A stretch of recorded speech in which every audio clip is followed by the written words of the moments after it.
آلہ و اصحابہ المتأدبین بآدابہ اما بعد فاعوذ باللہ من الشیطان الرجیم بسم اللہ الرحمن الرحیم الا ان اولیاء اللہ لا خوف علیہم ولا هم یحزنون الذین آمنوا وکانوا یتقون وقال اللہ تبارک وتعالی فی مقام آخر ان الذین قالوا ربنا اللہ ثم استقاموا تتنزل علیہم الملائکہ الا تخافوا ولا تحزنوا وابشروا بالجنة التي كنتم توعدون نحن اولیاؤکم فی الحیاة الدنیا وفی الآخرہ وَلَكُمْ فِيهَا مَا تَشْتَهِي أَنفُسُكُمْ وَلَكُمْ فِيهَا مَا تَدَّعُونَ نُزُلًا مِّن غَفُورٍ رَّحِيمٍ آمنت باللہ صدق اللہ مولانا العظیم وصدق رسولہ النبی الکریم ونحن على ذلك لمن الشاکرین والشاہدین والحمد للہ رب العالمین۔ درود پاک پڑھیں۔ اللہم صلی علی سیدنا و مولانا محمد وعلی آل سیدنا و مولانا محمد وبارک وسلم صلاۃ و سلام علیک یا رسول اللہ وعلی آلک و اصحابک یا حبیب اللہ۔ حمد و صلوات کے بعد نہایت ہی محبتوں اور چاہتوں کے لائق حضرت علامہ مولانا صوفی ابو درویش صاحب زید شرفہ، پیر طریقت حضرت علامہ مولانا عبدالغنی صاحب زید شرفہ، اور ہر دل عزیز شخصیت ہمارے بزرگ محترم جناب سید رفیق حسین شاہ صاحب زید شرفہ، اور ہمارے دوست حضرت علامہ مولانا محمد منیر شاکر صاحب، سامعین و ناظرین، السلام علیکم ورحمۃ اللہ وبرکاتہ۔ آپ نے سلام کا جو جواب دیا ہے بڑا ڈھیلا ڈالا دیا ہے۔ السلام علیکم ورحمۃ اللہ وبرکاتہ۔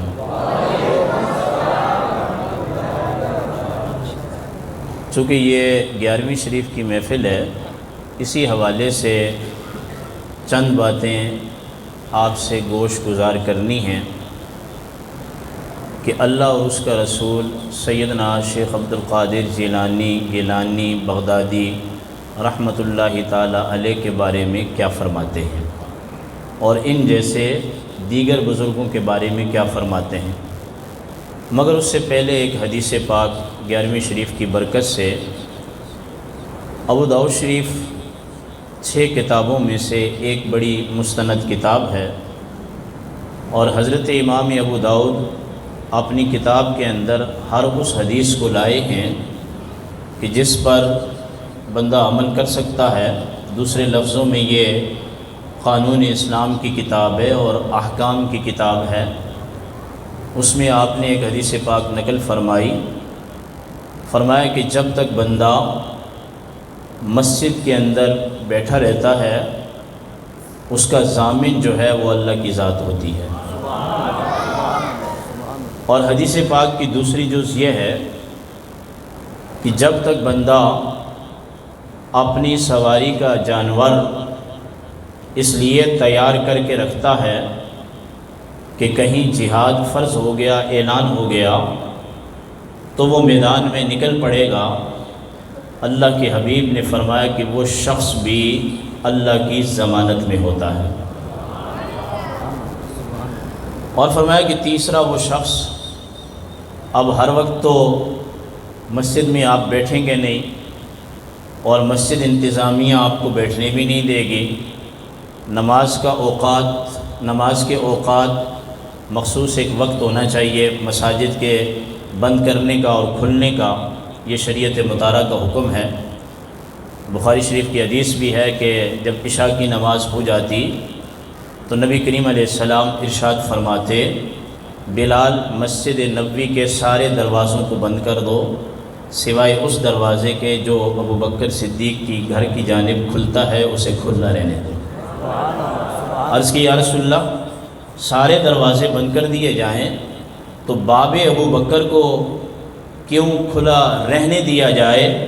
تو آپ نے فرمایا کہ جب صبح صادق ہوتی ہے صدیق میری مسجد میں سب سے پہلے حاضر ہوتے ہیں، اس کے علاوہ سب دروازے بند کر دیے جائیں۔ تو اب ہر وقت تو مسجد میں آپ بیٹھیں گے نہیں، ظاہر ہے آپ نے کام کاج بھی کرنا ہے اور اپنے گھر والوں کے معاملات کو بھی دیکھنا ہے، تو کوئی ایسی چیز ہو حدیث کے اندر تیسری کہ جس سے ثواب بھی ملتا رہے اور ہم اللہ کی ضمانت میں بھی ہوں، تو میرے آقا و مولا صلی اللہ تعالیٰ علیہ وسلم نے ارشاد فرمایا تیسرا وہ شخص جو اپنے گھر سے باہر نکلتا ہے اور نکلنے کے بعد جب گھر واپس آتا ہے اور اپنے دروازے سے داخل ہوتے ہوئے یہ بات کہتا ہے السلام علیکم، اپنے گھر والوں پر سلام بھیجتا ہے، جب تک اس کا یہ عمل باقی رہتا ہے اللہ پاک کی وہ ضمانت میں رہتا ہے۔ اور آپ جانتے ہیں کہ سلام پڑھنے سے جو ہے یا بھیجنے سے یا کرنے سے محبت بھی بڑھتی ہے۔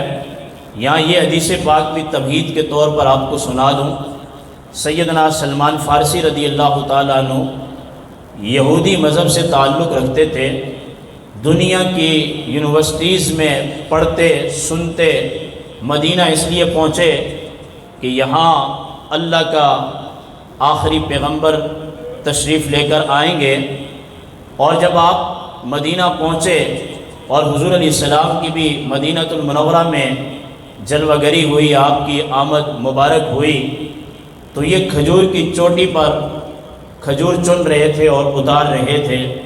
کسی کہنے والے نے کہا کہ سرکار دو عالم صلی اللہ علیہ وسلم مدینہ تشریف لے آئے ہیں، فرماتے ہیں کہ میں نیچے اترا اور میں نے چند صدقے کی کھجوریں لیں اور چند ہدیے کی لیں، میں سرکار دو عالم صلی اللہ علیہ وسلم کی بارگاہ عالیہ میں پہنچایا۔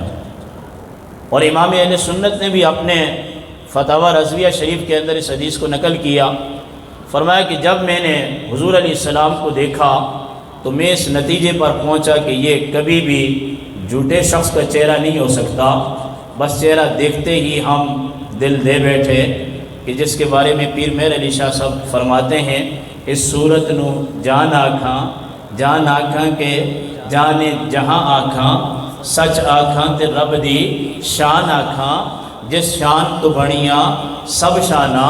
حسان بن ثابت کہتے ہیں وَأَحْسَنُ مِنْكَ لَمْ تَرَ قَطُّ عَيْنِي وَأَجْمَلُ مِنْكَ لَمْ تَلِدِ النِّسَاء خُلِقْتَ مُبَرَّأً مِنْ كُلِّ عَيْبٍ كَأَنَّكَ قَدْ خُلِقْتَ كَمَا تَشَاءُ۔ قبلہ شاہ صاحب کہیں گے کہ آپ نے ساری زندگی جامعہ حمدیہ رضویہ مفتی غلام نبی فخری رحمہ اللہ کے ادارے میں اعلیٰ حضرت کے نام پہ ٹکڑے کھائے، انہوں نے بھی حضور کے چہرے کے بارے میں کوئی بات کی ہے تو انہوں نے بخاری کی ایک حدیث کی ترجمانی کرتے ہوئے بڑی پتے کی بات کہی، تیرے خلق کو حق نے عظیم کہا، تیری خلق کو حق نے جمیل کیا، کوئی تجھ سا ہوا ہے نہ ہوگا شہا، تیرے خالق حسن و ادا کی قسم۔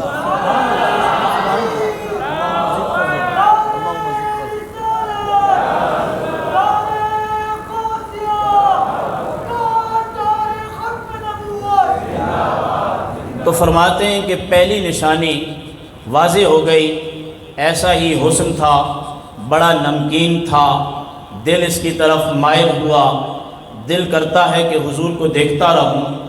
پھر میں نے آپ علیہ السلام کی پشت کی جانب رخ کیا کہ میں نے اپنی کتابوں میں پڑھا تھا کہ اس نبی کے دونوں شانوں کے درمیان ختم نبوت کی مہر ہوگی۔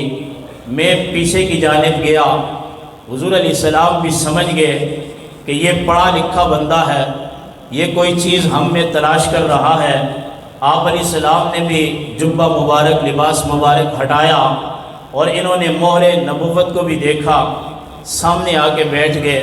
حضور علیہ السلام کے بارے میں فرماتے ہیں کہ پہلی بات آقا کریم علیہ السلام نے یہ فرمائی کہ تم نماز پڑھو اس وقت کہ سب لوگ سو رہے ہوں، اللہ کے لیے اٹھ کے سجدے کرو۔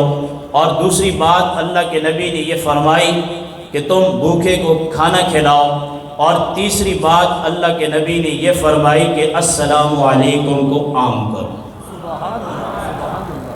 اس تمہید کے بعد کہ آپ اور میں اللہ کی ضمانت میں بیٹھے ہیں اور ایک ولی کا ذکر کر رہے ہیں، 11ویں شریف کی محفل ہے، قرآن کریم سیدنا شیخ عبد القادر جیلانی گیلانی بغدادی رحمہ اللہ اور اس جیسی دیگر ہستیوں کے بارے میں کہتا ہے، الا ان اولیاء اللہ، خبردار اللہ کے دوست۔ پتہ یہ چلا کہ ولی اللہ کا غیر بھی نہیں ہوتا، ولی اللہ کا عین بھی نہیں ہوتا، اور ولی اللہ کے رابطے سے جدا بھی نہیں ہوتا۔ تو فرمایا کہ الا ان اولیاء اللہ، اللہ کے دوستوں پر لا خوف علیہم، کوئی خوف نہیں ہوگا، ولا هم یحزنون، نہ وہ غمگین ہوتے ہیں اور نہ وہ غمگین ہوں گے۔ ہم حیرت میں پڑ گئے کہ اللہ پاک نے فرمایا کہ لا خوف علیہم، ان پر کوئی خوف نہیں ہوگا۔ عربی زبان کا یہ ایک اسلوب بھی ہے، جب وہ کسی کی صفت کو ذکر کرتے ہیں تو اس کے ساتھ موصوف کو بھی ذکر کیا جاتا ہے، مگر اس مقام میں یہ نہیں فرمایا کہ بھوک کا خوف نہیں ہوگا، یہ نہیں فرمایا کہ بیماری کا خوف نہیں ہوگا، یہ نہیں فرمایا کہ معاشیت کا خوف نہیں ہوگا، یہ نہیں فرمایا کہ بچے نہ ہونے کا خوف نہیں ہوگا۔ الغرض کسی ایسی شے کو ذکر نہیں کیا، اللہ نے فرمایا لا خوف علیہم، ان پر کوئی خوف نہیں ہوگا۔ تو اللہ بتانا یہ چاہتا ہے ولی کو کسی ایک بات سے بلکہ بے خوف نہیں کر دیا گیا۔ دنیا کے جتنے خطرات ہیں، جتنی مشکلات ہیں، جتنے مصائب ہیں، جتنے آلام ہیں، آج ہم بتا دینا چاہتے ہیں کہ جو ہمارا دوست بن گیا، جو ہمارا بندہ بن گیا، ہمارا ولی بن گیا، اسے کسی چیز کا بھی خوف نہیں ہوگا۔ یہ اعلان رحمان کی جانب سے کیا جا رہا ہے۔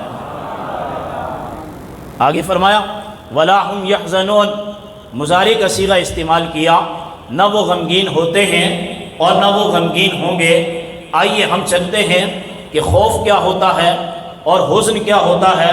تو تھوڑا سا آپ کو سیرت کے باب میں لے کے جاؤں تو سرکار دو عالم صلی اللہ علیہ وسلم نے جس سال جناب ابو طالب اور سیدہ خدیجہ الکبریٰ رضی اللہ تعالی عنہا کا وصال مبارک ہوا، تو آپ علیہ السلام نے اس سال کا نام رکھا عام الحزن، اور عام الحزن سے مراد یہ ہے کہ یہ غم کا سال ہے۔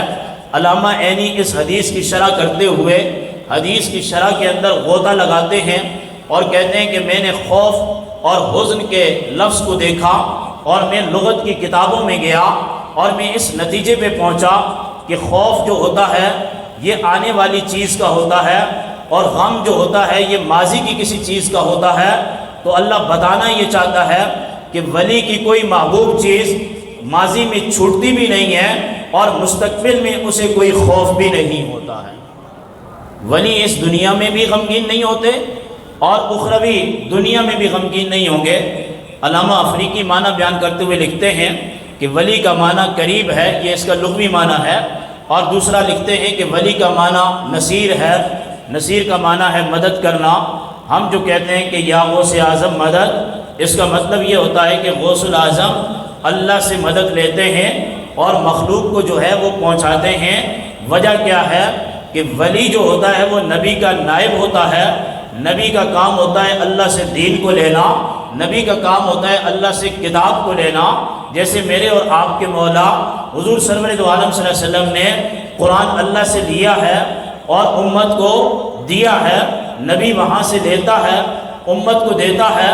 حضور علیہ السلام نے فرمایا جب ہم ظاہری طور پر دنیا سے چلے جائیں گے، قرآن تو اپنی صورت میں موجود ہوگا، اس کی روحانیت کو اللہ سے لینا، مخلوق کو دینا، اور اس کے فیضان کو اللہ سے لینا اور مخلوق کو دینا، یہ کس کی ذمہ داری ہوگی؟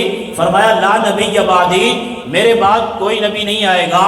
ہمارا عقیدہ یہ ہے، امام اہل سنت کی تصریحات یہ ہیں، نہ تو حضور کے بعد کسی نبوت و رسالت کا امکان ہے، نہ کوئی ذلی ہے، نہ کوئی بروزی ہے، نہ اللہ کے نبی کا وہ دین جو آفاقی دین ہے، یہ آگے پڑھ کے سنائے گا کون؟ اس کی روح کے مطابق آگے بتائے گا کون؟ تو نبی علیہ السلام نے بتا دیا کہ میرے وارث میرے علماء ہوں گے۔ تو شیخ عبد القادر جیلانی علیہ رحمت بڑے پائے کے عالم ہیں، یہ اللہ سے روحانیت کو لیتے ہیں، مصطفیٰ کریم سے فیضان کو لیتے ہیں، اور لینے کے بعد ہم جیسے لوگوں کے لیے تقسیم فرما دیتے ہیں۔ اس لیے ولی وہاں سے وصول کرتا ہے اور آگے مخلوق کو دیتا ہے۔ اس معنی میں ہم ولی کو مددگار مانتے ہیں، اس معنی میں ہم ولی کا توسل جو ہے وہ اللہ کی بارگاہ میں فرمائی ہے۔ تو اللہ تعالیٰ ایک بات کو بیان کرتا ہے، پھر اس کی تفسیر کو یا تفصیل کو دوسری آیت میں بیان کرتا ہے۔ سورہ یونس کی پہلی آیت میں ہے الا ان اولیاء اللہ لا خوف علیہم ولا هم یحزنون، خبردار اللہ کے ولیوں پر نہ کوئی غم ہوگا اور نہ کوئی خوف ہوگا، نہ انہیں مستقبل کا غم ہوگا، نہ انہیں ماضی کا کوئی غم ہوگا۔ یہ ہوں کون لوگ؟ یا اللہ تو ہی بتا دے، کوئی مفتی بتائے گا، دوسرا اس پر جرا کرے گا، کوئی اور بتائے گا، اس پر کلام کیا جائے گا۔ اللہ نے فرمایا الذین آمنوا، پہلی بات یہ ہے کہ ولی ایماندار ہوتا ہے مولا۔ دوسری بات کیا ہے؟ فرمایا وَكَانُوا يَتَّقُونَ، ولی کا ایمان بھی بڑا مضبوط ہوتا ہے اور ولی تقوی کی اعلیٰ چوٹی پر فائز ہوتا ہے۔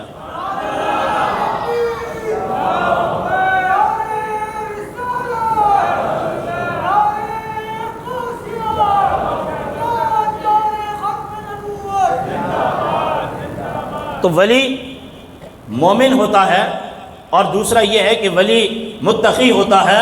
میرا تعلق الحمدللہ درس و تدریس سے ہے۔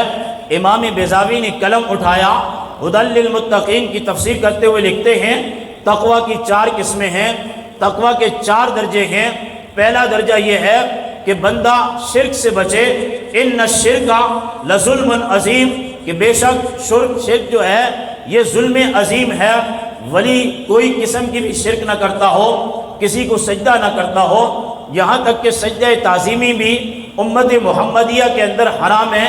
ہاں سنو، یہ بات تو ہم سنتے ہیں کہ سجدہ تعظیمی امت محمدیہ کے اندر حرام ہے، اور امام اہل سنت رحمہ اللہ اپنے فتاوی رضویہ شریف میں لکھتے ہیں کہ عورتوں کا مزارات پہ جانا حرام ہے سوائے ایک روزہ اقدس کے، وہ سرکار دو عالم صلی اللہ تعالیٰ علیہ وسلم کا روزہ شریف ہے، وہاں تو اجازت ہے، آپ نے کسی اور مزار پر عورتوں کو جانے کی اجازت نہیں دی۔ اور پھر آپ بیان کرتے ہیں زیارت کیسے کی جائے؟ فرمایا جب آپ مزار پہ پہنچے تو 4 ہاتھ دور کھڑے ہوں، 1.5 فٹ کا ایک ہاتھ ہوتا ہے، یہ 7 فٹ کے لگ بھگ بنتا ہے۔ جس مسلک کا امام کہے کہ عورتوں کا مزارات پہ جانا حرام ہے، جس مسلک کا امام کہے کہ مزار سے 7 فٹ دور کھڑے ہو کر دعا کریں اور اس کا وسیلہ پیش کریں اور ان کے لیے بھی مانگیں، اپنے لیے بھی مانگیں، اس مسلک کو یہ کہنا کہ یہ مزارات کے سامنے اپنی پیشانیاں ٹیکتے ہیں، یہ ظلم اور زیادتی ہے یا نہیں ہے؟ ہاں میں آپ کو بتا دینا چاہتا ہوں، مدینہ کی سرزمین تھی، ابن کثیر اس کو نقل کرتا ہے اپنی معجزات کی کتاب میں۔ فرمایا صحابہ کرام بیٹھے ہوتے تھے اور ایک چروایا جا رہا تھا، اس کے آگے بکریاں تھیں، جب چرواہا اپنے جانوروں کو پیچھے سے چلائے تو اسے سائق کہتے ہیں، آگے چلے اور پیچھے رکھے تو اسے قائد کہتے ہیں۔ ابن کثیر کہتا ہے بکریاں آتی تھیں، چروایا پیچھے تھا، بکریوں نے چلتے چلتے مدینہ میں حضور کو دیکھا، اور حضور کو دیکھنے کے بعد بکریوں کا ریوڑ رک گیا، اور رکنے کے بعد اس میں سے چند بطنیاں جدا ہوئیں، اور ہونے کے بعد انہوں نے آپ علیہ السلام کے قدمین شریفین پر اپنے منہ کو رکھ دیا، اور بکریاں سجدہ کرنے لگیں، نبی کے پاؤں کو چومنے لگیں، نبی کریم علیہ السلام کی تعظیم کرنے لگیں، اور تعظیم کرنے کے بعد واپس پلٹ گئیں۔ جب وہ چروایا بھی چلا گیا، وہ بکریاں بھی واپس چلی گئیں۔ ابن کثیر اس دھڑے کا بڑا مضبوط آدمی ہے، وہ یہ بات لکھتا ہے کہ صدیق اکبر آگے بڑھے اور عرض کی یا رسول اللہ یہ جانور آپ کو سجدہ کرتے ہیں، کبھی اونٹ آپ کے قدموں میں ہوتا ہے، کبھی بکریاں آپ کے قدموں میں ہوتی ہیں، کبھی کوئی اور جانور آپ کو سجدہ کرتا ہے، آج ہمیں اجازت دے دیں آپ کے قدم ہو صدیق کی پیشانی ہو، آپ کے قدم ہو عمر کی پیشانی ہو، آپ کے قدم ہو عثمان کی پیشانی ہو، آپ کے قدم ہو علی کی پیشانی ہو، نبی کے قدموں پر سجدہ کرنے کی اجازت ان 4 خلفائے راشدین نے مانگی ہے۔ میرے آقا علیہ الصلوۃ والسلام نے فرمایا کہ سجدہ تعظیمی کو میں اپنی امت میں حرام قرار دیتا ہوں، اگر میں اسے جائز قرار دیتا تو عورت کو حکم کرتا کہ وہ اپنے میاں کو سجدہ کرتی اس کی رضا کے لیے۔ میری شریعت کے اندر نبی کو سجدہ جائز نہیں۔ ارے میرے بھائی، جب نبی کو سجدہ جائز نہیں تو مزار کو کہاں سے آ گیا؟ یہی وجہ ہے کہ امام اہل سنت یہ بات لکھتے ہیں کہ جو مزار ہوتے ہیں ان میں بندہ 4 ہاتھ دور کھڑا ہو چاہے جائے کہ وہاں سجدے کرے یا جھکے۔ ہمارا مسلک بالکل کلیئر ہے۔ ہاں میں آپ کو بتا رہا تھا کہ پہلا معنی یہ ہے کہ بندہ شرک سے بچے، تقوی کا دوسرا معنی یہ ہے کہ بندہ گناہ کبیرہ سے بچے۔ سنو قرآن کے طالب علموں، تقوی کا تیسرا معنی یہ ہے کہ بندہ گناہ صغیرہ سے بچے۔ پہلی بات تو کر سکتے ہیں، دوسری بات بھی ہم کر لیں گے، کوشش کریں۔ گناہ صغیرہ سے کوئی بھی محفوظ نہیں ہے، غیر نبی کی بات کر رہا ہوں۔ اور فرمایا کہ چوتھا وہ ہے تقوی کا درجہ کہ بندے کی توجہ اللہ کی طرف ہو، غیر اللہ کی طرف نہ ہو۔ یہ وہ مقام ہے کہ جس پر نبی کریم علیہ السلام فائز تھے۔ آئیے بخاری شریف کی حدیث پاک کتاب الصلاۃ میں ہے، کتاب الصیام میں ہے۔ صحابہ کرام کے چہرے مبارک لال پیلے پڑ گئے، زرد ہو گئے، جسم کمزور ہو گئے۔ میرے آقا نے فرمایا تمہیں کیا ہو گیا؟ تمہارے چہرے زرد پڑ گئے، جسم تمہارے کمزور ہو گئے۔ پتہ یہ چلا جہاں میرے آقا علیہ السلام اپنے غلاموں کے سینے کے اندر نظر رکھتے تھے، وہاں آپ علیہ السلام اپنے غلاموں کے چہروں پر بھی نظر رکھتے تھے۔ بلکہ ایک اور حدیث لاؤں، فرمایا دوسری حدیث کے اندر ایک صحابی آئے اور ان کا چہرہ دیکھ کر آپ نے فرمایا تمہارا کاروبار نہیں کیا؟ تو صحابی عرض کرنے لگے یا رسول اللہ اس وقت تو مدینہ میں اچھے حال میں ہوں۔ آپ نے فرمایا کہ تیرا پیسہ تیرے بدن پہ بھی دکھنا چاہیے اور تیرے چہرے پر بھی دکھنا چاہیے۔ تو صحابہ کرام نے عرض کی یا رسول اللہ ہم نے آپ کی طرح روزہ رکھنا شروع کر دیا ہے بغیر کھائے پیے۔ تو میرے آقا نے فرمایا کہ تم میں سے کون ہے میری مثل؟ ایک حدیث میں ہے کہ تم میں سے کون ہے میری حیات پر؟ تو 7 سے زیادہ مرتبہ تو بخاری میں یہ حدیث مجھ فقیر کے نوٹس لگے ہوئے ہیں۔ اور اس کے بعد فرمایا تم میری سنت پہ عمل کر رہے ہو، دن رات لگاتار روزے رکھ رہے ہو، حالانکہ میں اپنے رب کے ہاں رات گزارتا ہوں، میرا رب مجھے کھلاتا بھی ہے اور میرا رب مجھے پلاتا بھی ہے۔ تو میں اللہ کے ہاں رات گزارتا ہوں، میرا رب مجھے کھلاتا بھی ہے، مجھے پلاتا بھی ہے۔ یہ وہ مقام اور مرتبہ ہے کہ اللہ سے بالکل توجہ نہ ہٹے۔ یہ آقا کریم علیہ الصلوۃ والسلام کے لیے ہے کہ ادھر اللہ کی طرف بھی توجہ ہوتی تھی، ادھر بی بی پاک فاطمۃ الزہرا کی طرف بھی توجہ ہوتی تھی، ادھر اللہ کی طرف بھی توجہ ہوتی تھی، ادھر گھر کی طرف اور صحابہ کی طرف اور جہاد کی طرف بھی توجہ ہوتی تھی۔ تو تقویٰ کے 4 درجے ہیں۔ پہلا یہ کہ شرک سے بچے، دوسرا یہ کہ گناہ کبیرہ سے بچے، تیسرا یہ کہ گناہ صغیرہ سے بچے، اور چوتھا یہ کہ ہر اس شے سے بچے جو اللہ کی یاد سے غافل کر دے۔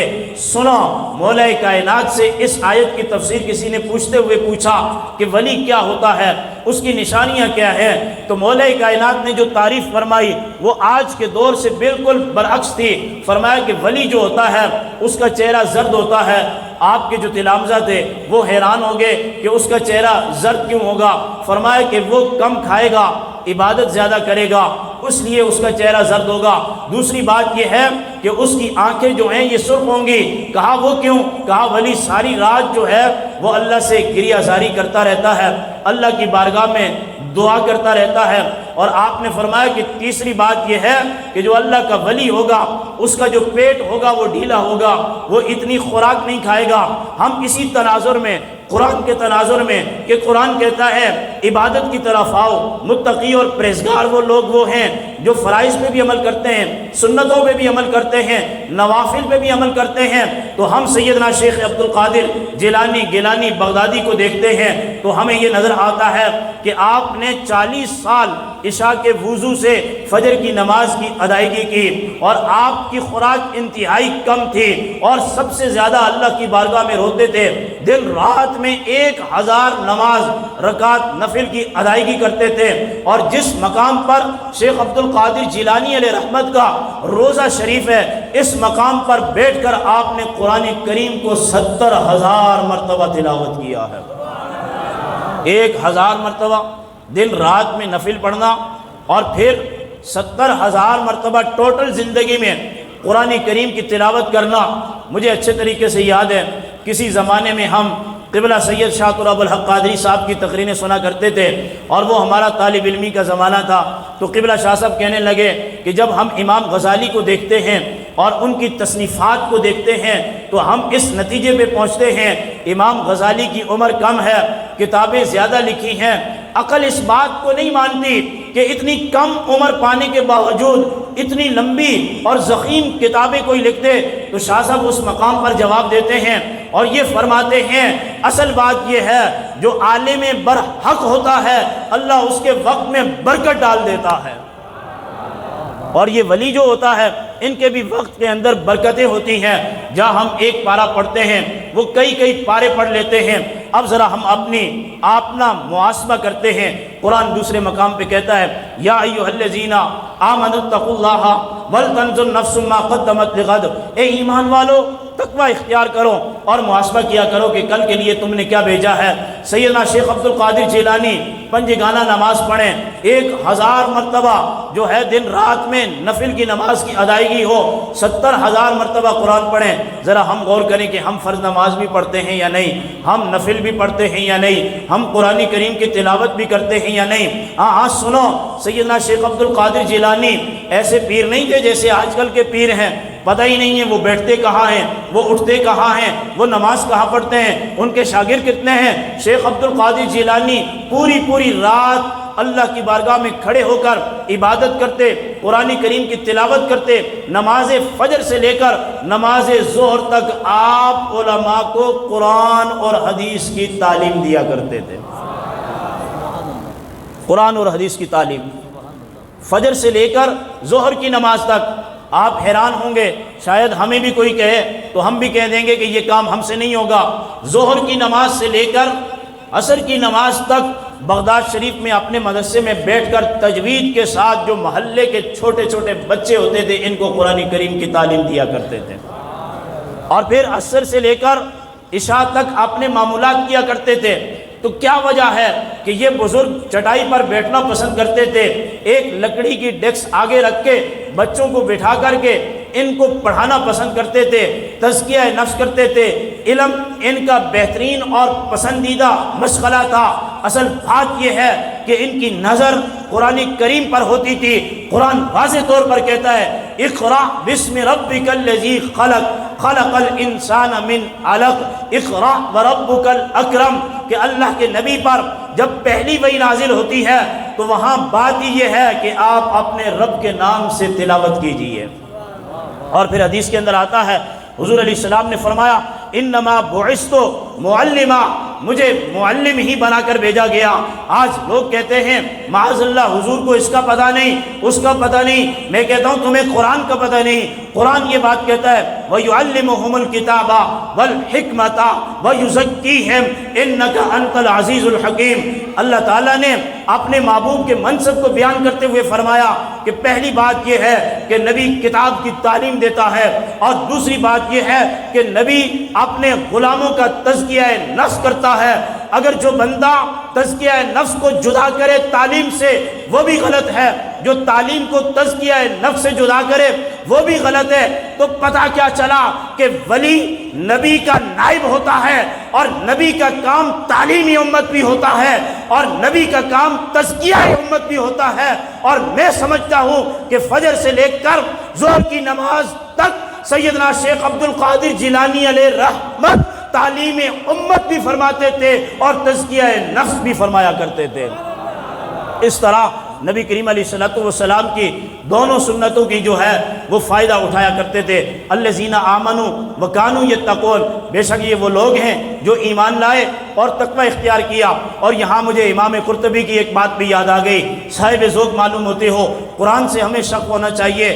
جتنا قرآن اہل سنت و جماعت حنفی بریلوی کے علماء پڑھتے ہیں اتنا قرآن کوئی اور نہیں پڑھتا۔ میں آپ کو دعوے سے کہتا ہوں کہ بلا شاہ صاحب تشریف فرما ہیں، دنیا کے لوگوں نے جو اردو زبان کے اندر فتاوی جات لکھے ہیں یا فقہ کی کتابیں لکھی ہیں انہوں نے صرف فقہ لکھا ہے، مگر صدر الشریعہ بدر التقیقہ حضرت مفتی امجد علی اعظمی رحمہ اللہ کی بار شریعت کو اگر آپ اٹھائیں گے سب سے پہلے مسئلے پر قرآن کی آیت نظر آئے گی، اس کے بعد حدیث نظر آئے گی اور اس کے بعد امام اعظم کا فقہ نظر آئے گا۔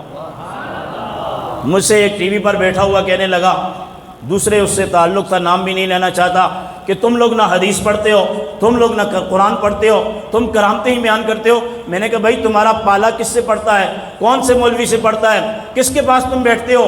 پتہ چلا کہ وہ جو کرامتیں بیان کرتے ہیں ان سے تمہاری دوستی ہیں، تم نے تو وہی دیکھا ہے۔ آؤ ذرا صاحب بار شریعت کو پڑھو کہ پہلے اللہ کا قرآن بیان کرتے ہیں، پھر اس کے بعد حدیث بیان کرتے ہیں، اور پھر اس کے بعد کہتے ہیں کہ اسی قرآن کی آیت سے اور اسی حدیث سے امام اعظم نے نبی کی شریعت یہ ثابت کی ہے۔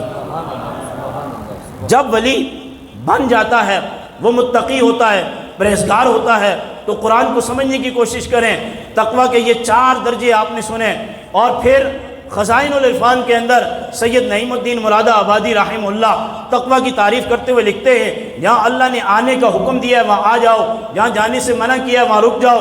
جیسے قبلہ شاہ صاحب کہہ رہے تھے کہ شراب نوشی اور اس کی باتیں کر رہے تھے، شراب خانے سے اللہ نے منع کیا ہے وہاں سے رک جاؤ، مسجد میں آنے کا اللہ نے حکم دیا ہے یہاں آ جاؤ۔ لیکن ایک تقوی کی تعریف تراویح کے پہلے امام سیدنا ابی بن کعب سے بھی ہے۔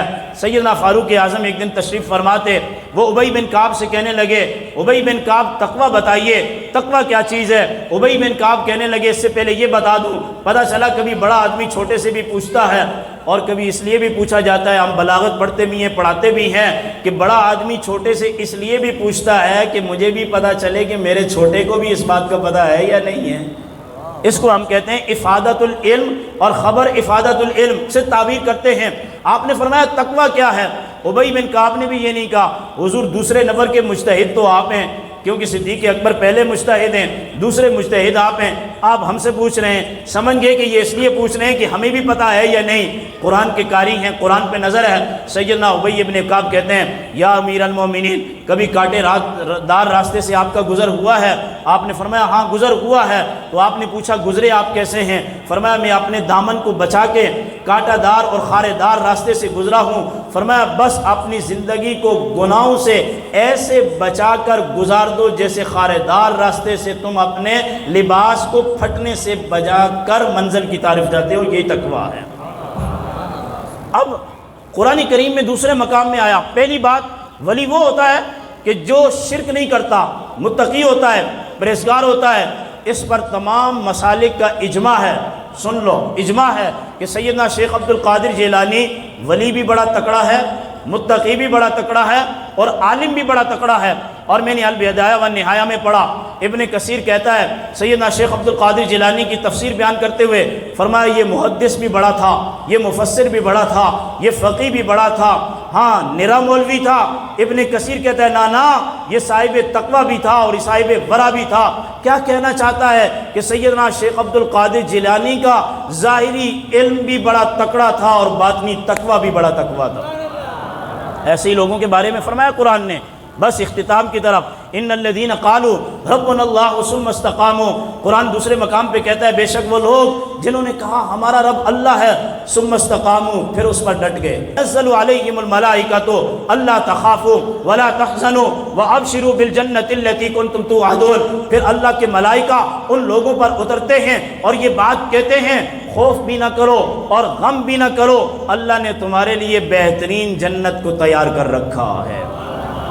اور امام راضی اس آیت کی تفسیر کرتے ہوئے یہ بات بھی لکھتے ہیں، بعض اللہ کے ولی ایسے ہوتے ہیں کہ جب ان پر آسمان سے ملائکہ آتے ہیں تو ان پر ایک رکت طاری ہو جاتی ہے اور ان پر ایک سکونت طاری ہو جاتی ہے۔ جیسے انہوں نے ابراہیم خواص کے بارے میں ایک بات ذکر کی اپنی تفسیر کے اندر، فرمایا وہ جنگل کے اندر تھے اور ان کا ایک شاگرد بھی تھا، ان کا ایک غلام بھی تھا، ان کا ایک مرید بھی تھا، اور کیا ہوا کہ اس وقت وہاں شیر آ گیا۔ ان کا جو غلام تھا وہ درخت کی چوٹی پہ چڑھ گیا اور حضرت ابراہیم وہیں بیٹھے رہے، اور شیر آیا دیکھ کے چلا گیا۔ یہ اللہ کا شیر بھی اسی طرح بیٹھا رہا، اور دوسرا کوئی ہے غلام کہنے لگا عجب بات ہے، کل شیر آیا اس سے تو آپ ڈرے نہیں، آنکھوں میں آنکھیں ڈال کے دیکھتے رہے، اور آج چھوٹی سی چمٹی نے کاٹ دیا تو آپ کہہ رہے ہیں مجھے تکلیف ہوئی ہے۔ فرمایا کب ہمارا تعلق اس وقت اللہ سے جڑا ہوا تھا جب اللہ کے رابطے میں ہوتے ہیں تو پھر ہمیں شیروں کی فکر بھی نہیں ہوتی ہے، اور جب حال ختم ہو جاتا ہے تو پھر تکلیف ہوتی ہے۔ پیر مہر علی شاہ صاحب رحمۃ اللہ تعالیٰ علیہ مدینہ المنورہ جب گئے، اس سے پہلے آپ کو مکہ شریف میں نبی کریم علیہ السلام کی زیارت ہوئی، اور پھر جب گولڑا شریف واپس آئے تو ہمیشہ حال میں رہتے تھے۔ اس کی وجہ یہ تھی کہ نبی علیہ السلام کی ایسی زیارت کی اور ایسا نبی علیہ السلام نے فیضان چھوڑا کہ اس کے بعد پیر صاحب اکثر حال میں رہتے تھے۔ ہاں میں آپ کو بتانا یہ چاہتا ہوں، وہ کہتے ہیں ہمارا رب اللہ ہے، پھر اس پر ڈٹ جاتے ہیں۔ آسمان سے قرآن کہتا ہے ان پر فرشتے نازل ہوتے ہیں، ہم کہتے ہیں فرشتے عام بندوں پر تو نازل نہیں ہوتے، بڑے طاقتور بندے پر نازل ہوتے ہیں۔ قرآن کریم آگے بات کہتا ہے کیا ولی دنیا میں ولی ہوتا ہے؟ قرآن نے کہا نحن اولیاؤکم فی الحیات الدنیا وفی الآخرہ، یہ ہمارے دنیا میں بھی دوست ہیں، یہ ہمارے آخرت میں بھی دوست ہیں۔ اب کہنے والے کہتے ہیں کہ آخرت میں یہ ولی کچھ نہیں کر سکیں گے۔ میں کہتا ہوں پہلے اس بات کی تم دلیل دو کہ آخرت میں یہ اللہ کے دوست نہیں ہوں گے۔ کہتے ہیں نا کیسی بات کر دی، قرآن واضح طور پہ کہتا ہے نحن اولیاؤکم فی الحیات الدنیا وفی الآخرہ، کہ ولی دنیا میں بھی اللہ کا دوست ہے اور ولی آخرت میں بھی اللہ کا دوست ہے۔ بإذن الہی ولی دنیا میں بھی مخلوق کو فیضان دے سکتا ہے اور آخرت میں بھی اللہ سے فیضان لے کر دے سکتا ہے۔ قرآن آگے کہتا ہے وَلَكُمْ فِيهَا مَا تَشْتَهِي أَنفُسُكُمْ وَلَكُمْ فِيهَا مَا تَدَّعُونَ، تم جو خواہش کرو گے تمہیں وہ ملے گی، اور تمہارے لیے جنت میں بہت کچھ تیار کر رکھا ہے۔ نُزُلًا مِّن غَفُورٍ رَحِيمٍ، یہ اللہ پاک کی طرف سے میزبانی ہے، یعنی جنت میں سارے مہمان ہوں گے، اللہ میزبان ہوگا۔ اب سنو قرآن یہ کہتا ہے جو ولی ہوگا جب وہ جنت میں جائے گا جس چیز کی خواہش کرے گا اس کو وہ مل جائے گی۔ بابا جی کیا آپ یہ سمجھتے ہیں کہ شیخ عبد القادر جیلانی جنت میں جانے کے بعد حورے مانگیں گے؟ کیا آپ یہ سمجھتے ہیں کہ میوے مانگیں گے؟ کیا آپ یہ سمجھتے ہیں کہ وہاں کے پھل مانگیں گے؟ نہیں، کوئی کچھ بھی کہے، میں ایک قرآن کا طالب علم ہوں اور اس نتیجے پر پہنچا ہمارے یہ جو مشائخ جنت میں جائیں گے انہیں نہ میووں کی ہوگی نہ انہیں پھلوں کی ہوں گی، بلکہ انہیں اللہ کے حبیب کی امت کا غم ہوگا۔ یہ جو فرمایا گیا نا کہ قیامت کے دن سیدنا شیخ عبد القادر جیلانی اپنی مریدین کی مدد کریں گے، ہم یہ اسی سے ثابت کرتے ہیں وَلَكُمْ فِيهَا مَا تَشْتَهِي أَنفُسُكُمْ، کہ جو بھی تم چاہو گے اللہ تمہیں قیامت کے دن دے گا۔ اور ہمیں اپنے بزرگوں پر پورا بھروسہ بھی ہے، یقین بھی ہے، اعتماد بھی ہے۔ پہلی شفاعت میرے نبی کی ہے، اس کے بعد جب شفاعت کے دروازے کھلیں گے خواجہ معین الدین چشتی اپنے چاہنے والوں کی شفاعت کریں گے، شیخ عبد القادر جیلانی علیہ رحمت اپنے چاہنے والوں کی شفاعت کریں گے، یہ اللہ ہی کی اجازت ہوگی۔ تو جنت میں جو جائیں گے جو بھی خواہش کریں گے انہیں وہ ملے گی۔ اب دیکھیے قرآن کریم کے اندر آتا ہے وَالضُّحَىٰ وَاللَّيْلِ إِذَا سَجَىٰ مَا وَدَّعَكَ رَبُّكَ وَمَا قَلَىٰ وَلَلْآخِرَةُ خَيْرٌ لَكَ مِنَ الْأُولَىٰ وَلَسَوْفَ يُعْطِيكَ رَبُّكَ فَتَرْضَىٰ، قسم محبوب آپ کے چہرے کی، قسم محبوب آپ کی زلفوں کی، اللہ نے آپ کو چھوڑا بھی نہیں ہے اور اللہ آپ سے بیزار بھی نہیں ہوا ہے۔ آپ کے گزرے ہوئے زمانے سے آنے والا زمانہ زیادہ بہتر ہوگا۔ اور آگے فرمایا کہ ان قریب آپ کا رب آپ کو راضی کر لے گا۔ یہ جو حضور کے بارے میں کہا گیا قرآن کریم میں کہ آپ کے گزرے ہوئے زمانے سے آنے والا زمانہ زیادہ بہتر ہوگا، امام اہل سنت نے اس کو یوں بیان کیا مٹ گئے مٹتے ہیں مٹ جائیں گے ادا تیرے، مٹ گئے مٹتے ہیں مٹ جائیں گے ادا تیرے، نہ مٹا ہے نہ مٹے گا کبھی چرچا تیرا۔ امام راضی لکھتے ہیں کہ جب قیامت کا دن ہوگا نبی کریم علیہ السلام اللہ کے سامنے سجدہ ریز ہوں گے، اور اس کے بعد جب بخاری شریف کی حدیث ہے ارفع راسک یا محمد واسأل توتا واشفع تشفع، اپنے سر انور کو آپ سجدے سے اٹھائیے، جو مانگیں گے وہ ملے گا، جو سوال کریں گے وہ دیا جائے گا۔ فرمایا نبی کریم علیہ السلام نے جب میں اپنے رب کے سامنے سے، عرش کے سامنے سے اپنی پیشانی کو سجدے سے اٹھاؤں گا تو صحابہ کرام نے عرض کی یا رسول اللہ آپ اللہ سے کیا مانگیں گے؟ آپ نے اس سورت کی، سورہ ضحیٰ کی اس آیت کی تفسیر کرتے ہوئے فرمایا وَلَسَوْفَ يُعْطِيكَ رَبُّكَ فَتَرْضَىٰ، یہ جو اللہ نے فرمایا ہے ان قریب آپ کو آپ کا رب اتنا دے گا، اتنا دے گا، اتنا دے گا کہ آپ راضی ہو جائیں گے۔ تو میرے آقا نے صحابہ سے فرمایا قیامت کے دن میری وہ امت جس پر جہنم واجب ہو چکی ہوگی اس کی مغفرت کی شفاعت کر کے میں اپنے رب سے راضی ہو جاؤں گا۔ سبحان اللہ، سبحان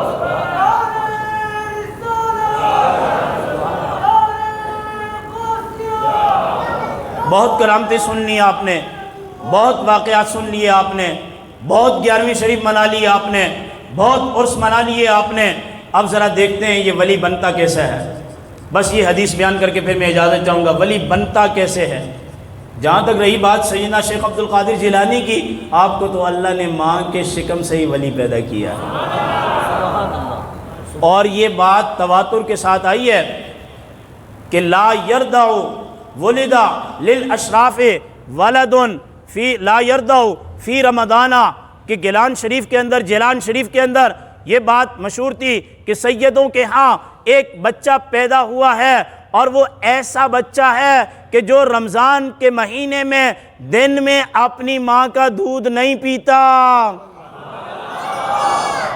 اور علماء نے لکھا ہے کہ اس سے ثابت ہوتا ہے کہ آپ مادر ذات ولی پیدا کیے گئے، یعنی ماں کے پیٹ سے ولی بن کر آئے۔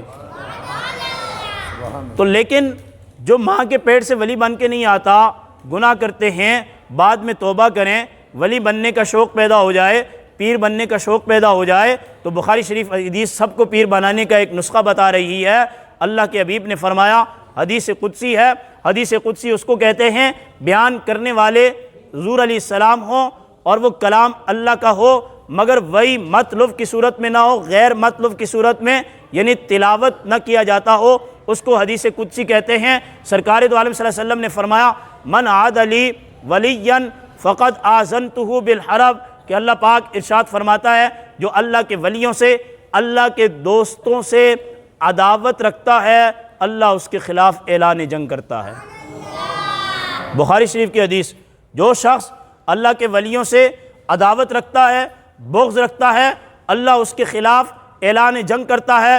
اب کوئی مولوی، کوئی مذہبی اسکالر، کوئی مرزا، کوئی دوسرا، کوئی تیسرا، کوئی چوتھا، اگر وہ بیٹھ کر اللہ کے محبوب کی امت کے محبوب اولیاء کرام کا مذاق اڑاتا ہے، اس کا تمسخر اڑاتا ہے، تو جس حدیث کا وہ مطالعہ کرتے ہیں یا حوالہ دیتے ہیں، تو بخاری شریف کی حدیث واضح طور پہ کہہ رہی ہے جو اللہ کے ولیوں سے بغض رکھتا ہے، عناد رکھتا ہے، عداوت رکھتا ہے، اللہ اس کے خلاف اعلان جنگ کرتا ہے۔ یہ پہلا ٹکڑا سب کو یاد ہے، تقریباً مریدین کو بھی اور پیر صاحبان کو بھی پتہ ہے کہ جو شخص کسی ولی سے، کسی پیر سے جو صحیح معنوں میں پیر ہو، اگر عداوت رکھے گا، اللہ اس کے خلاف اعلان جنگ کرے گا۔ اور اللہ نے فرمایا کہ میں ولی بناتا کیسے ہوں؟ آپ علیہ السلام نے فرمایا اللہ کو سب سے زیادہ یہ بات پسند ہے جو چیزیں اس نے اپنے محبوب کی امت پر فرض کی ہیں، بندہ فرض کو ادا کرتا جائے اور اللہ کا محبوب بندہ بنتا جائے۔ تو ولی بننے کا سب سے عظیم نسخہ 5 وقت کی نماز، ولی بننے کا نسخہ رمضان کے مہینے کے روزے، ولی بننے کا نسخہ سال کے بعد زکوٰۃ، ولی بننے کا نسخہ زندگی میں 1 مرتبہ حج بیت اللہ، ولی بننے کا نسخہ شراب نوشی سے بچنا، زنا سے بچنا، چوری سے بچنا، قتل و غارت سے بچنا، ڈاکہ ڈالنے سے بچنا اور مال غیر کو ہڑپ کرنے سے بچنا، امام غزالی کے مطابق وعدہ خلافی سے بچنا، چغلی سے بچنا، غیبت سے بچنا، جھوٹ سے بچنا۔ جو لوگ اس چیز سے بچتے ہیں وہ اللہ کے قریب ہوتے ہیں، اور اللہ کو یہ پسند بھی ہے جو 5 وقت کی نماز پڑھتا ہو، اس کا کوئی مرید ہو یا نہ ہو، آپ سمجھ لیں کہ وہ اللہ کا محبوب بندہ ہے۔ جو رمضان کے مہینے کے روزے رکھتا ہو، اس کا کوئی مرید ہو یا نہ، آپ یہ سمجھ لیں کہ وہ اللہ کا محبوب بندہ ہے۔ زکوٰۃ وقت پہ دیتا ہو، سمجھ لیں وہ اللہ کا محبوب بندہ ہے۔ اور اسی طرح حج کیا، اس نے واجب ہونے کے بعد تو سمجھ لیں اللہ کا محبوب بندہ ہے، یہاں کوئی ہیلے نہیں کیے، بہانے نہیں کیے، بیٹی کی شادی کرا لوں تو حج کروں گا۔ آپ نے پہلے سنا بھی ہوگا، آپ نے 4 شادیاں فرمائی، اللہ نے آپ کو 1 کم 50 بچے عطا فرمائے۔ ہم میں اور ولی میں یہ فرق بھی ہے، ہم نعرہ لگاتے ہیں بچے 2 ہی اچھے، اور شیخ عبد القادر جیلانی کا نعرہ یہ بچے سارے اچھے۔ جس کو اللہ نے کثیر اولاد دی اور اس نے اس کی تربیت کی حلال مال سے، فرمایا وہ سب سے زیادہ میرے قریب ہوگا۔ ان کی شادی بھی کرانا، گھر بھی آباد کرنا، رزق حلال بھی کمانا۔ یہ بابا جی کہیں گے کہ مولوی نے تقریر کی کہ ان کے 49 بچے تھے، ظاہر ہے کہ اتنا بڑا پیر تھا، ان کے ہدیے تو زیادہ آتے ہوں گے، تحفے تو زیادہ آتے ہوں گے، کپڑے تو زیادہ آتے ہوں گے، راشن تو پیک کیا ہوا گھر میں آ جاتا ہوگا۔ نہ شیخ عبد القادر جیلانی اس طرح کے بھی نہیں تھے۔ ایک مرتبہ بغداد کے حاکم نے کچھ اشرفیاں بھیجی کہ یہ شیخ کی بارگاہ میں پیش کر دو۔ آپ نے فرمایا یہ ہے کیا ہے؟ تو آگے سے جواب ملا کہ یہ حاکم وقت نے آپ کے لیے تحفہ دیا ہے۔ آپ نے اس کو اوپر اٹھایا اور یوں کیا، اس کے اندر سے خون نکلنے لگا۔ آپ نے فرمایا کہ یہ اشرفیوں کی تھیلیاں لے کر حاکم کو واپس دے دو، ہم اللہ کے دوست ہیں، ہم حسنی سید بھی ہیں، ہم حسینی سید بھی ہیں۔ عوام کی خون اور پسینہ کی کمائی چوس چوس کر جو حاکم ہم کو تحفے میں دیتے ہیں، ہمیں اس کی ضرورت نہیں ہے، ہمیں اللہ نے بہت دیا ہے۔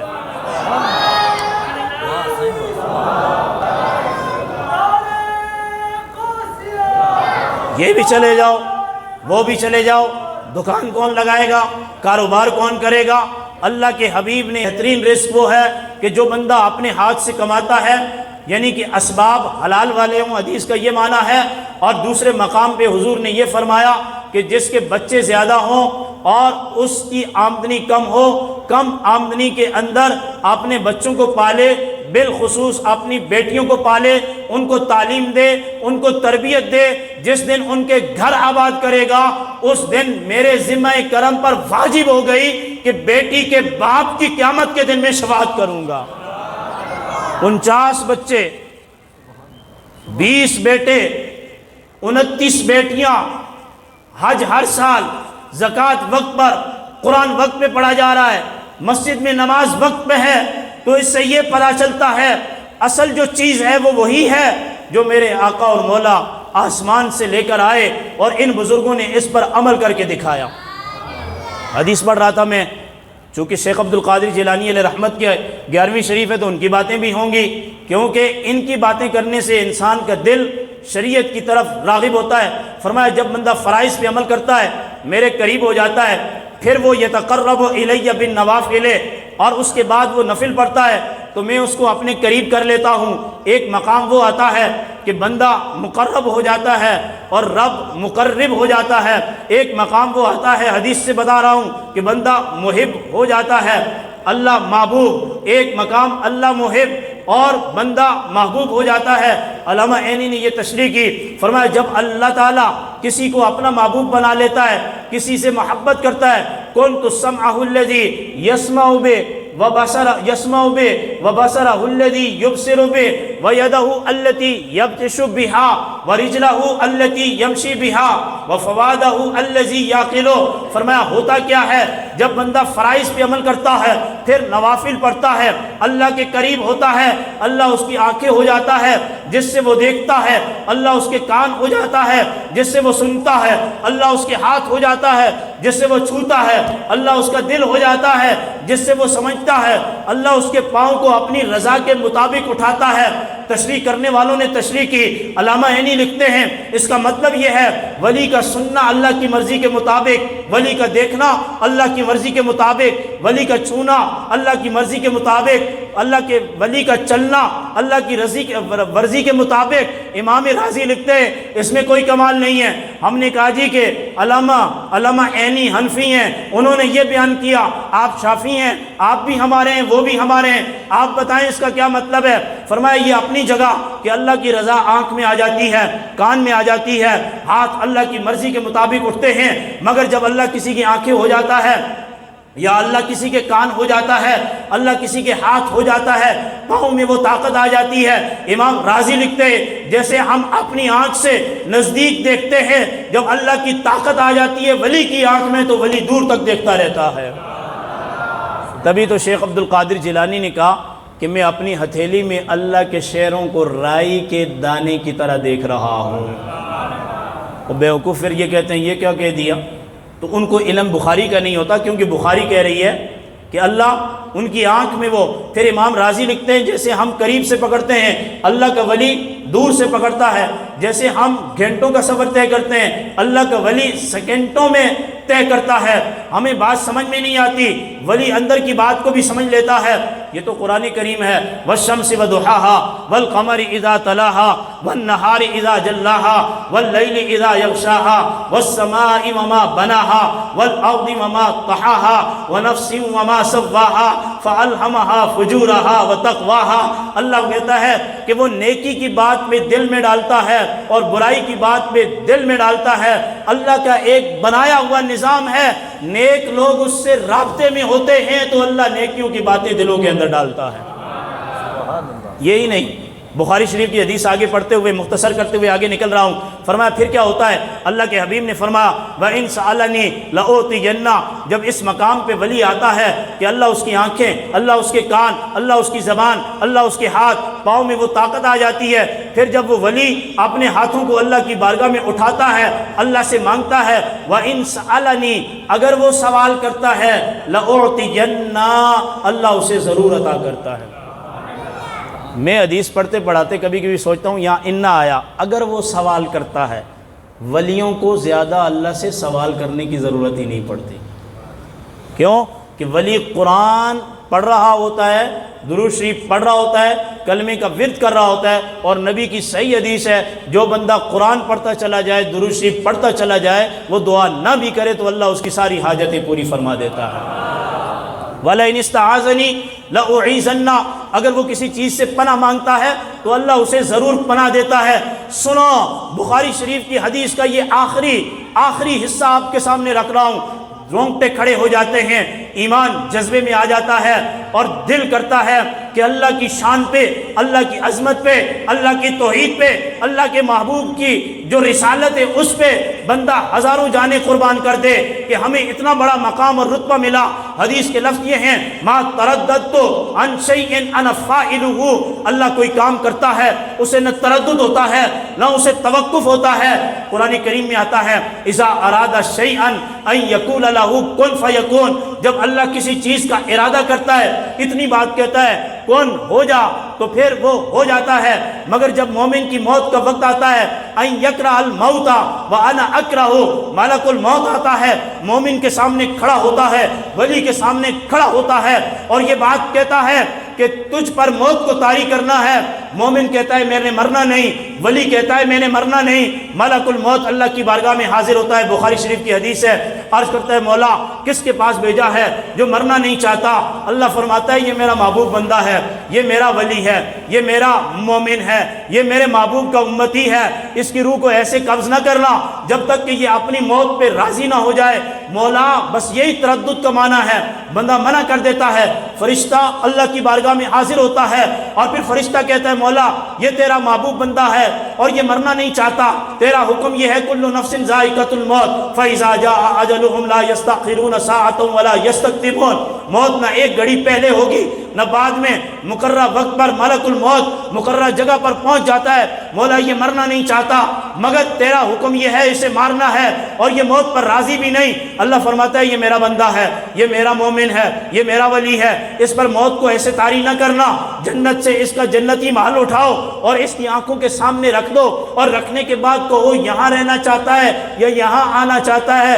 ولی اپنے جنتی محل کو دیکھتا ہے اور ملک الموت سے کہتا ہے مجھے یہاں جانا ہے۔ اللہ فرماتا ہے بندہ راضی ہو گیا، اس کی روح کو قبض کر لو۔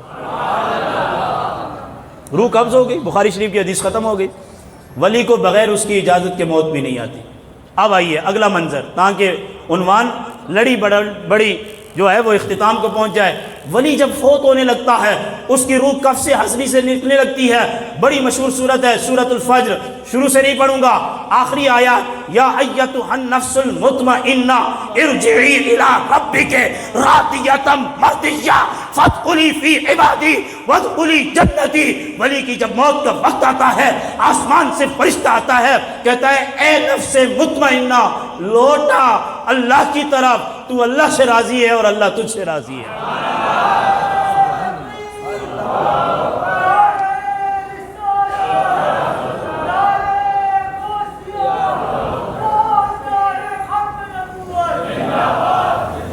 آج میں نے اپنی تقریر کا وقت بھی نہیں پوچھا, آپ دوستوں کو دیکھ کر آپ بڑے ذوق والے ہیں, بس میں اس کو اختتام کی طرف جا رہا ہوں. جب بندہ مرنے لگتا ہے اللہ فرماتا ہے اے نفس مطمئنہ ارجعی لوٹا الی ربک اپنے رب کی طرف. جب کوئی کہتی ہے بچہ اپنی ماں کی طرف آ جا, باپ کہتا ہے بیٹے اپنے باپ کی طرف آ جا, یہ لطافت اس وقت محسوس ہوگی کہ کسی ماں کا بیٹا اگر باہر ملک میں مزدوری کر رہا ہو, مال پانی ملا لے بنا لے, اور ماں فون کو اٹھائے اور کان سے لگا کے کہ بیٹا بہت عمر بیت گئی, کافی عرصہ ہو گیا, اب اپنے وطن واپس لوٹ آؤ, اس میں جو لطافت ہے وہی محسوس کرے گا. الی ربک راضیۃ مرضیہ, اللہ کہہ رہا ہے لوٹا. اس سے پتہ یہ چلا ہم اللہ کے ہاں سے آئے تھے, مسافر بن کے آئے تھے. خاتمے کے وقت کہا جا رہا ہے کہ یہ تیرا عارضی گھر تھا, اب اپنے اصلی گھر کی طرف لوٹا. ہاں قرآن کریم میں دوسرے مقام میں آتا ہے, ہر مؤذن, ہر مولوی, ہر عالم, ہر محلے دار اعلان کرتے ہوئے یہی کہتا ہے الذین اذا اصابتهم مصیبہ قالوا انا للہ وانا الیہ راجعون. بے شک ہم اللہ ہی کے لیے تھے اور اللہ ہی کی جانب لوٹانے والے ہیں. پھر فرمایا ارجعی الی ربک راضیۃ مرضیہ, اپنے رب کی طرف لوٹا, رب تجھ سے راضی ہے, تو رب سے راضی ہے. امام خازن کو میں نے پڑھا, امام رازی کو پڑھا, امام جلال الدین سیوطی کو پڑھا. وہ فرماتے ہیں ویسے تو ہر ولی اس میں داخل ہے, ہر مومن اس میں داخل ہے, مگر خاص طور پر یہ آیات طیبات صدیق اکبر کے خاتمے پر دلالت کر رہی ہیں کہ جب صدیق کے وصال کا وقت آیا اللہ نے فرمایا صدیق تو میری طرف آ, لوٹا, تو مجھ سے راضی ہے میں تجھ سے راضی ہوں. صدیق اکبر کی قربانیاں اتنی ہیں. اچھا جی, جنت مل جائے گی. 70 حوریں فی صدر مخدود وطلح مندود وظل ممدود وماء مسکوب وفاکہۃ کثیرہ لا مقطوعۃ ولا ممنوعہ وفرش مرفوعہ انا انشأناہن انشاء فجعلناہن ابکارا عربا اترابا. قرآن کریم سورہ واقعہ کہتا ہے کہ وہاں اس طرح کے خوشے ہوں گے, ایسا پانی ہوگا, ایسی شراب ہوگی, ایسی حوریں ہوں گی. یا اللہ ادھر ہماری روح قبض ہوئی تیرے ولی کی, ادھر جنت میں چلا جائے گا کلمہ پڑھنے والا. فرمایا نا جنت میں سیدھا نہیں جائے گا, مولا تو راضی, ہم تجھ سے راضی, مرنے کے بعد بھی جنت میں نہیں جانا. کہاں جانا ہے؟ فادخلی فی عبادی. آئی بات سمجھ میں؟ فادخلی فی عبادی, میرے بندوں میں آ جا. ہم اس لیے کہتے ہیں کہ ہم ولیوں کی بات کرتے ہیں, انبیاء کی بات کرتے ہیں. مرنے کے بعد اللہ راضی ہے, ہم اللہ سے راضی ہیں. ہمیں یقین ہے نا اپنا خاتمہ ایمان پر ہوگا, یقین ہے نہیں ہے؟ سب کو یقین ہے. بخاری شریف کی صحیح حدیث ہے, میں آپ کو وظیفہ دے دیتا ہوں, ویسے میں پیر نہیں ہوں. اللہ کے حبیب نے فرمایا بندہ جو اپنے رب سے گمان کرتا ہے اللہ معاملے کو اسی طرح کر دیتا ہے. صحیح حدیث پاک ہے. فرمایا کہ میرے بندوں میں آ جا, حالانکہ مرنے کے بعد سیدھا جنت میں جانا چاہیے تھا. فرمایا فادخلی فی عبادی, بندوں میں آ جا. اس لیے میں اپنے خطبات میں یہ بات کہتا رہتا ہوں, جو لوگ اللہ کے ولیوں کے خلاف بات کرتے ہیں جب مر جائیں گے جنت میں جانے کا وقت ہوگا اکیلے دوڑنے کی کوشش کریں گے, اپنا بیگ اٹھا کے جائیں گے. نمازیں بہت پڑھی, مسجدیں بہت بنائی, مدرسے بڑے بڑے, پگڑیاں ہماری بڑی, پیٹ ہمارے بڑے, داڑیاں ہماری بڑی, منہ ہمارے بڑے, یہ کیا ہم نے وہ کیا. اللہ فرمائے گا تو بڑا ہے اپنی جگہ, مگر میں نے جنت دینی ہے, کوئی عام چیز نہیں دینی. پہلے میرے بندوں میں آ جا, بندہ بن کے جنت کی طرف آ جا. قرآن پڑھ رہا ہوں, فادخلی فی عبادی, میرے بندوں میں آ جا. تو بھائی ہم تو پہلے کہتے ہیں کہ یا خواجہ, یا شیخ عبد القادر جیلانی, یا علی, یا عمر, یا عثمان, یا صدیق, یا رسول اللہ. ہم تو پہلے یہ وظیفہ کرتے ہیں قیامت کا دن ہوگا، اللہ فرمائے گا فادخلی، ہم تو ایسے دیکھیں گے نبی کریم علیہ السلام کا چمکتا اور دمکتا چہرہ، اور نبی علیہ السلام ہمارے چہرے کو دیکھیں گے۔ ساتھ میں یہ بھی بتا دوں، بخاری شریف کی حدیث سے صحابہ نے پوچھا یا رسول اللہ قیامت کے دن آپ اپنے امتیوں کو کیسے پہچانیں گے؟ فرمایا کہ جو اعضائے وضو میری امت کے ہوں گے یہ 14ویں کے چاند کی طرح چمک رہے ہوں گے۔ ہمارا نبی بھی نور والا ہے، ہم بھی نور والے ہیں۔ فادخلی فی عبادی، میرے بندوں میں آ جا۔ تو بابا جی ان کو رب کا قرآن کہہ رہا ہے، سورہ فجر کہہ رہی ہے بغیر بندوں کے تو جنت میں اکیلا نہیں جائے گا، بغیر پیر کے جنت میں نہیں جائے گا، بغیر ولی کے جنت میں نہیں جائے گا، بغیر صحابی کے جنت میں نہیں جائے گا، بغیر نبیوں کے جنت میں نہیں جائے گا۔ مولا ادھر مرے رضا تیری پر، تو ہم سے راضی ہم تجھ سے راضی۔ پھر بندوں میں بھیج دیا، فرمایا بندوں میں اس لیے بھیجا ہے جنت بندوں کے لیے تیار کی گئی ہے۔ فادخلی فی عبادی وادخلی جنتی، آ جاؤ میرے بندوں میں، ان میں رل کے میری جنت میں داخل ہو جاؤ۔ اب خواجہ عثمان ہارونی رحمۃ اللہ تعالیٰ علیہ کس کے پیر تھے، کوئی پتہ ہے؟ ہاں، اللہ آپ کو سلامت رکھے، ایسا مرید ہونا چاہیے نا۔ یہاں کہتے ہیں کہ ہم قادری ہیں، ان کو یہی پتہ نہیں ہوتا کہ اس کا پیر کون ہے، اس کا پیر کون ہے۔ خواجہ عثمان ہارونی رحمہ اللہ کے بارے میں نے ایک بات پڑھی کسی رسالے کے اندر، ان سے کسی نے پوچھا یہ بتائیں ولی اور پیر بننا آسان ہے یا بندہ بننا آسان ہے؟ خواجہ ہارونی عثمانی رحمۃ اللہ تعالیٰ علیہ فرمانے لگے بندہ بننا مشکل ہے، ولی بننا پیر بننا آسان ہے۔ بندہ بننا مشکل ہے، پیر بننا آسان ہے۔ یہ خواجہ ہارونی رحمۃ اللہ تعالیٰ علیہ کے الفاظ ہیں۔ میری نگاہ گئی اس واقعے کو پڑھنے کے بعد امام راضی کی طرف۔ معراج کے مہینے کے اندر سبحان الذی اسریٰ بعبدہ لیلا من المسجد الحرام، یہاں عبد کا لفظ آیا ہے۔ امام راضی نے قلم اٹھایا، جب نبی کریم علیہ السلام اللہ کی بارگاہ میں گئے، اللہ نے پوچھا بما اشرفک یا محمد، یا محمد میں آپ کو کون سا لقب عطا کروں؟ ہمارے تو لقب ہی ختم نہیں ہوتے، شیخ الفقہ بھی ہے، محقق بھی ہے، علامۃ الدار بھی ہے، پیر بھی ہے، طریقت بھی ہے، کتب الاقطاب بھی ہے۔ ہر کالونی میں ایک بڑا کتب ہے، اگلی میں جاؤ تو اس سے بڑا کتب، اگلی میں جاؤ تو اس سے بڑا کتب۔ ہمارے تو القابات ہی ختم نہیں ہو رہے۔ اللہ کے حبیب اللہ کی بارگاہ میں رب پوچھ رہا ہے کس تمہیں لقب سے مشرف کروں؟ تو حضور نے فرمایا بنسبتی الیک العبودیہ، آج تو میرا مالک و خالق ہے اور میں تیرا بندہ ہوں۔ اس لیے بندے کو جنت ملے گی۔ کس کو جنت ملے گی؟ بندے کو جنت ملے گی۔ پھر جب جنت میں داخل ہو جائیں گے، تھوڑا سا منظر، جنت میں سب سے پہلے میرے آقا نے فرمایا انا اقرأ اول انا اقرأ باب الجنت، میں پہلا وہ شخص ہوں جو جا کے جنت کا دروازہ کھٹکھٹاؤں گا۔ نبی بھی میرے پیچھے ہوں گے، ولی بھی میرے پیچھے ہوں گے، سارے میرے پیچھے ہوں گے، سب سے پہلے میں جنت میں جاؤں گا۔ اب بھائیو، اگر آپ کو جنت چاہیے تو ان بزرگان دین کی سیرت پر کیا کریں؟ عمل کریں۔ جنت میں چلے گئے، بس 2 حدیثیں اختتام، جنت میں چلے گئے تو اور کیا چاہیے؟ کچھ بھی نہیں چاہیے نا، جنت چاہیے۔ تو مشکات شریف کی حدیث، ترمذی شریف کی حدیث، اللہ جنتیوں کو بلائے گا تم نے میری جنت کو کیسے پایا؟ جنتی کہیں گے مولا یہاں کے میوے بڑے شاندار، یہاں کے انگور بڑے شاندار، یہاں کی ازواج بڑی شاندار، یہاں کی شراب طہور بڑی شاندار، اس میں زنجبیلہ کی آمیزش بڑی شاندار۔ اللہ فرمائے گا اس سے بڑھ کے نہ دوں؟ جنتی حیران ہو جائیں گے، یا اللہ اس سے بھی بڑھ کے کچھ ہے؟ پھر جائیں گے جنت میں، اللہ پھر بلائے گا دوسری مرتبہ، پھر جنت میں تیسری مرتبہ اللہ فرمائے گا اس سے بڑھ کے نہ دوں؟ میں آپ کو ولی کا معنی سمجھا رہا ہوں تاکہ بات پوری سمجھ میں آ جائے۔ اس سے بڑھ کے نہ دوں؟ تو جنتی کہیں گے یا اللہ اس سے بھی بڑھ کے کوئی چیز ہے؟ اللہ فرمائے گا ہاں اس سے بڑھ کے بھی کوئی شے ہے جو میں تمہیں دینا چاہتا ہوں۔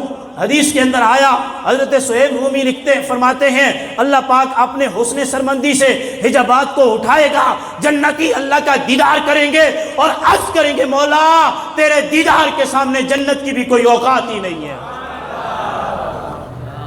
اس لیے کہتے ہیں کہ ولی دنیا کا طالب نہیں ہوتا، ولی پر اللہ کی انوار اور تجلیات برس رہی ہوتی ہیں، اس کو مال پانی کی پرواہ ہی نہیں ہوتی۔ پھر اس کے بعد کیا ہوگا؟ کیٹیگری بن جائے گی، یہ فلاں لوگ، یہ فلاں لوگ، یہ فلاں لوگ۔ ایک ایسا گروہ بھی بنے گا جو بابوں کا گروہ ہوگا۔ کس کا گروہ؟ بابوں کا، بابوں کا۔ رجال، عربی میں رجال، رجال کا گروہ ہوگا۔ ان کے چہرے 14ویں کے چاند کی طرح چمک رہے ہوں گے، اور ان کے لیے نور کے منبر بچھائے جائیں گے۔ انبیاء اور شہداء تعجب کریں گے یہ کون لوگ ہیں، نہ یہ نبی ہیں نہ یہ شہداء ہیں، ان کو اتنا بڑا مقام اور مرتبہ کیسے مل گیا؟ اللہ کے حبیب نے فرمایا وہ کون لوگ ہوں گے؟ فرمایا یہ اللہ کے وہ دوست ہوں گے، اللہ کے وہ ولی ہوں گے جو دنیا میں اللہ کی مخلوق سے محبت بھی اللہ کے لیے کرتے ہوں گے اور بغض بھی اللہ کے لیے کرتے ہوں گے، کوئی نسبی رشتہ داری نہیں ہوگی۔ اللہ کو یہ بات اتنی پسند ہے کہ اللہ نے ان کے چہرے بھی نورانی بنا دیے اور ان کے منبر بھی نورانی بنا دیے۔ اللہ پاک انہی نورانی لوگوں کے گروہ میں اٹھائے اور اللہ پاک ہمیں اولیاء کرام کی تعلیمات پر عمل کی توفیق عطا فرمائے۔ جن دوست احباب نے یہ 11ویں شریف کی محفل منعقد کی ہے، اللہ پاک اس کا اجر اپنی شان عطا فرمائے۔ وآخر دعوایا ان الحمدللہ رب العالمین۔